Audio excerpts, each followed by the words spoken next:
자, 수능 2017 현대시 해설해 드리겠습니다.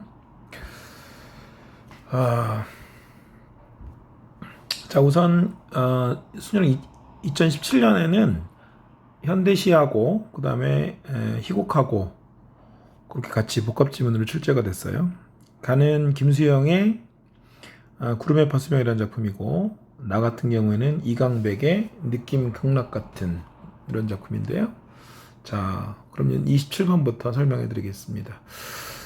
자, 27번은 이제 구름의 파수병에 대한 건데, 자, 가를 이해한 내용으로 적절하지 않은 것 그랬어요. 자, 여러분들이 먼저 읽습니다. 먼저 요 선택지를 읽어가지고 그 선택지에서 정보를 갖다가 얻는 거예요. 왜냐면 틀리지 않은 건 오직 하나이기 때문에. 알겠죠? 네. 자, 시작해 보겠습니다. 자, 우선 1번. 화자는 자신과 가족뿐만 아니라 주위의 물건들까지 살펴봄으로써 자기의 생활을 성찰하고 있다. 그래서 성찰하고 있구나. 이건 답이 될 가능성이 거의 없지. 그죠? 참이죠. 화자는 나의 친구가 방문한 뒤에야 비로소 자신의 삶이 그릇됨을 자각하고 있다. 그러면은 친구가 방문하기 전에는 자기의 삶이 그릇됨을 자각을 못했다는 얘기인데, 여기서 이제 비로소가 있거든. 이런 거 나오면 여러분 조심해야 돼요. 비로소라는 거는 처음으로 이런 얘기잖아. 친구가 방문한 뒤에 처음으로 자신의 삶이 그릇됨을 자각했다 그랬는데, 이거는 그 시점을 확인해 봐야지. 자, 그리고 이제 3번.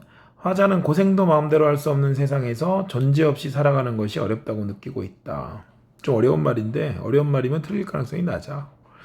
4번. 화자는 자기의 나체를 더듬어보고 살펴볼 수 없는 비참한 존재로 인식하고 있다. 따옴표가 있다는 건 있잖아. 그죠? 네, 제시문에 있다는 얘기이기 때문에 이거를 뭐 자기를 비참한 존재로 인식했다는데 이게 틀리겠니? 그건 아니겠지. 그죠? 근데 5번. 화자는 시와는 반역된 생활을 죄로 받아들이면서, 그러니까 시에 반역했다는 거는 뭔가 시인답지 않게 살고 있다는 얘기였는데, 그거를 죄로 받아들이면서 자신을 구름의 파수병으로 규정하고 있대. 어렵다. 구름의 파수병이 뭔지. 근데 일단 우리는 뭘 확인해야 되냐면 2번이 뭔가 의심스럽다는 거야. 왜냐하면 이게 비로소인지 아닌지는 확인해 봐야 되거든. 자, 그래서 한번 여기 보자고.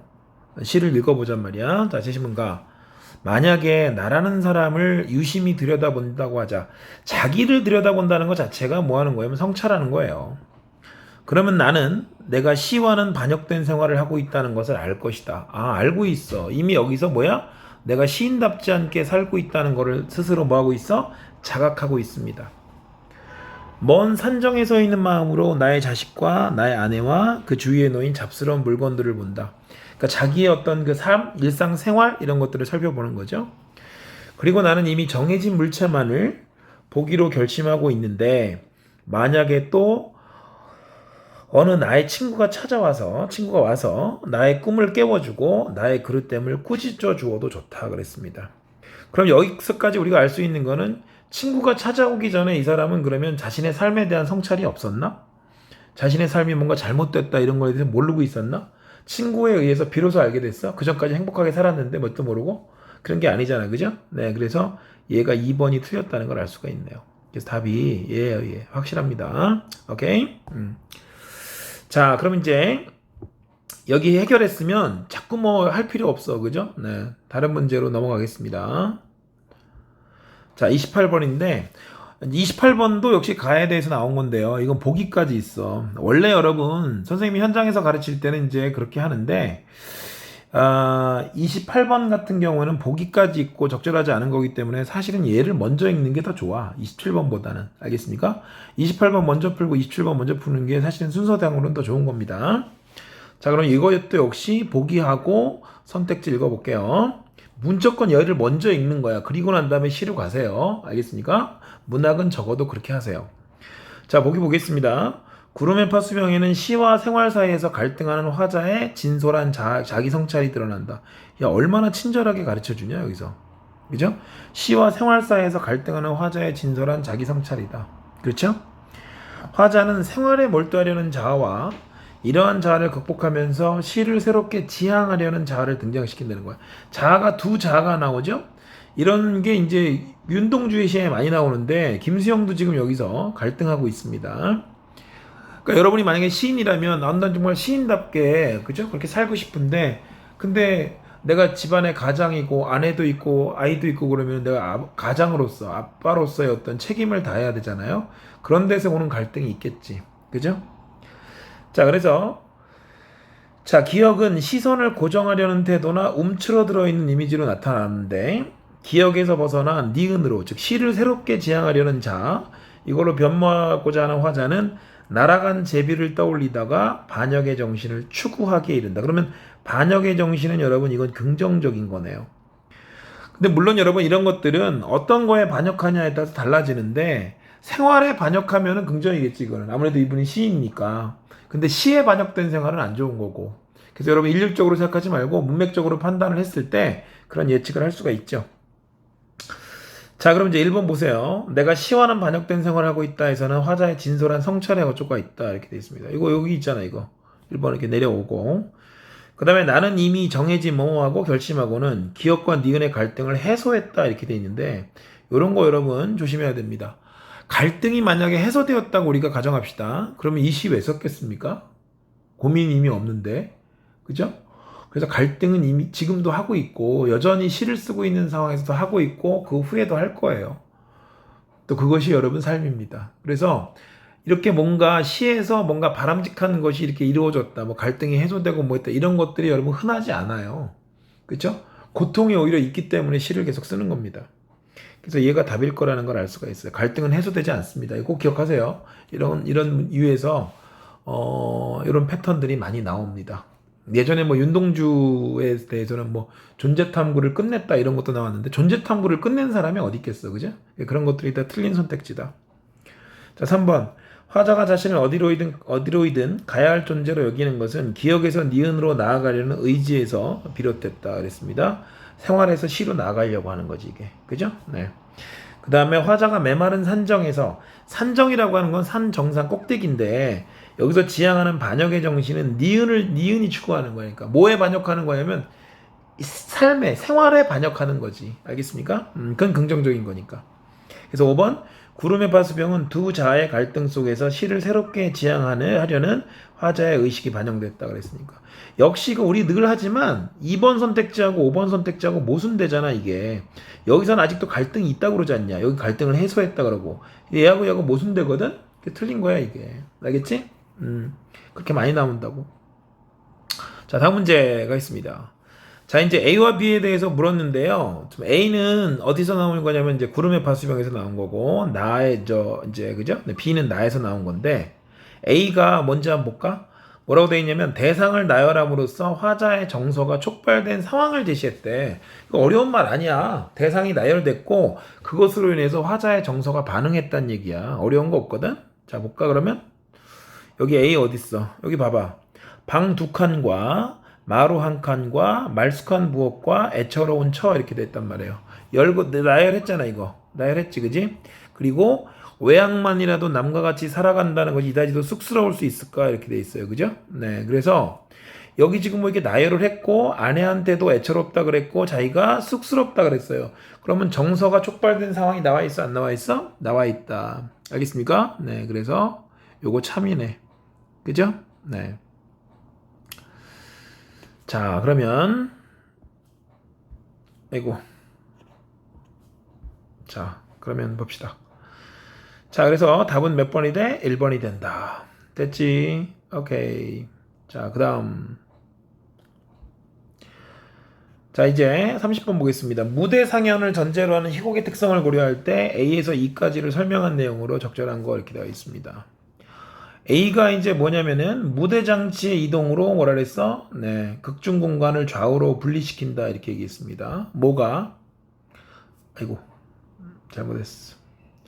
뭐가? 여기 잡아봐. A 같은 경우에는 한가운데 펼쳐있던 천막이 접혀지면서 무대 천장 위로 올라가. 야, 접혀지면 어떻게 되니? 접혀지면은 천막이 접혀지면서 무대 천장 위로 올라가면 천막의 공간을 구분하고 있다가 이게 다시 합쳐질 거 아니야. 그렇게 되면 그거는 뭐야? 극중 공간을 갖다가 좌우로 분리시키는 게 아니라 오히려 합치는 게 돼버리잖아. 그렇지? 그래서 1번은 답이 될 수 없다 이거죠. 두 번째, 등장인물들의 의상교체로 장면 전환을 나타낸다 이렇게 나와 있는데 여기서 상복을 벗고 밝은색 옷을 입었다 이렇게 돼 있습니다. 그럼 이제 뭐가 달라진 거냐면 여러분 옷을 바꿨다는 얘기는 상황이 달라졌다는 얘기야. 그러니까 이 작품은 여러분 지금 함의정과 조승인이 태어나기 전 함의정의 처녀 시절 얘기를 해주는 그런 방식이거든요. 그러니까 함의정하고 조승인이 무대에 등장하죠. 그래서 밝은색 옷을 입고 있다는 건 바로 이 극중 현재를 가리키는 거고 상복을 입고 있다는 건 이제 할아버지 돌아가신 거니까 그 뭘 얘기하는 겁니까? 과거를 얘기하는 거고 뭐 그런 거겠지. 그렇죠? 네. 그래서 자 여기 지금 보면 등장인물들이 의상 교체했다는 거는 간단하게 얘기하면 장면 전환했다는 건데 당연히 맞는 얘기예요. 이거는 알겠습니까? 당연히 맞는 얘기다. 그래서 2번이 답입니다. 자 다음 보겠습니다. 이제 31번 볼게요. 보기를 바탕으로 가나를 감상했다 이렇게 돼 있는데 자 요거는 이제 자 보기 보세요. 가의 공간이 화자의 내면이 투영된 상징적 공간이라면 나의 공간은 제한된 시간 내에 인생을 압축해서 보여줘야 하는 그의 특성상 극중 인물들의 현실이 상징화된 공간이라고 할 수가 있다. 가와 나에서 공간들은 때로 대비되면서 여러 가지 상징적 의미를 지닌다. 그래서 이거는 딱 정리하면 공간이 상징적 의미를 지닌다 이거예요. 자, 근데 1번 가의 집과 거리는 삶의 방향을 정하지 못했던 화자에게 대비적으로 인식됐다 이렇게 돼 있죠. 집은 여러분 뭐 그죠? 네, 생활을 의미하는 거고 거리는 뭐겠어? 시와 관계 있는 거겠지. 자, 그다음에 가에서 생활 공간과 대비되는 먼 산정은 화자가 자신의 현실을 응시하기 위해서 상정한 공간이다. 그렇죠? 그래서 이 산정은 여러분 실제 이 사람이 산 꼭대기에 있다는 게 아니라 자기 자신의 모습을 좀 자기 성찰하기 위해서 상정한 그런 공간이다. 알겠습니까? 네, 그런 의미입니다. 그 다음에 3번에 나에서 작업장은 불상을 제작하는 과정에서 동양과 서양의 예술관이 부딪힌다. 아 이런 거에서도 이제 얼핏 우리가 힌트를 얻을 수가 있죠. 아 이 작품은 동양과 서양의 예술관이 부딪히는 그런 내용을 담고 있구나 라는 걸 알 수가 있는 거고 4번에 나의 돌부처를 만들며 가는 길은 하늘과 대비되는 곳으로 서현의 예술관이 조승인에게 전수된다 그랬는데 여기서 여러분 큰 틀을 하나 알고 있어야 됩니다. 그게 뭐냐면 이 조승인이라는 인물은 당시에 서현과 동현이 뭐 갈등이 있고 이럴 때가 함의정이 어머니인데 처녀 때거든요. 조승인은 없어요. 그렇기 때문에 여기서 뭐 조승인한테 서현의 예술관이 그 전수된다 이렇게 볼 수가 없고 이 돌부처를 만들려 가는 길에 거기 나오는 장면은 바로 누구야? 이정희하고 서현이하고 그죠? 네. 요게 아닙니까? 요 장면이 지금 여기 있는 건데 여기 조승인이 요때는 태어나지도 않았어. 그러니까 얘한테 뭐가 전수가 되겠어. 그죠? 그래서 그런 내용은 없다. 그래서 제가 틀렸습니다. 그 다음에 5번에 나의 게을물 저쪽은 게을물 이쪽과 대비된다. 그래서 예술의 본질을 추구하던 서현이 도달하는 공간이다. 그래서 이게 여러분 이쪽과 저쪽이라는 거는 굉장히 상징적인 의미가 있는데 이쪽은 우리가 살고 있는 현상세계 그 다음에 저쪽이라고 하는 것은 뭔가 그것을 초월한 현실과 현상을 초월한 관념세계를 의미하는 거기 때문에 예를 들어서 어떤 깨달음의 공간이 있다. 그렇게 되면 그 서현이 추구하는 공간 저쪽 이것은 뭔가 초월적 공간, 현실과 대비되는 공간이다. 이렇게 생각하면 되겠죠. 그렇죠? 그래서 요거 맞습니다. 공간적으로 봤을 때 이 저쪽이 여러분 그죠? 네. 초월적 공간이고 그거를 좀 어려운 말로 피안의 세계라고 하는 거죠. 그죠? 네. 자, 다음 이제 이거 뭐야 이거?